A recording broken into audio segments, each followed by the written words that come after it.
દેશમાં બેવડી ઋતુની જોવા મળી રહી છે અસર। એક તરફ દક્ષિણ ભારતમાં ભારેથી અતિભારે વરસાદની આગાહી કરાઈ છે, તો બીજી તરફ ઉત્તર ભારતમાં કાળઝાળ ગરમીમાં શેકાઈ રહ્યું છે। દિલ્હી અને રાજસ્થાનમાં કાળઝાળ ગરમીથી લોકો ત્રાહિમામ પોકારી ઉઠ્યા। રાજસ્થાનના મોટાભાગના શહેરોમાં ગરમીનો પારો 45 ડિગ્રીને પાર પહોંચ્યો છે।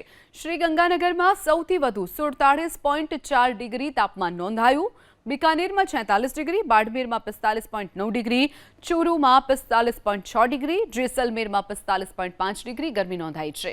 हजू 2 दिवस राजस्थान 9 जिल्लाओं में येलो एलर्ट जाहिर कराયું છે, જ્યારે 2 जिल्ला માટે ऑरेंज एलर्ट अपाયું છે। न मात्र राजस्थान पर दिल्ली में पण आकाशमांथी अगन वर्षा वरसी रही है। दिल्ली में पण गर्मीनो पारो 45 डिग्री ने पार पहोंच्यो છે અને હજુ પણ 3 દિવસ દિલ્હીના લોકોને ગરમીથી कोई राहत नहीं मळे।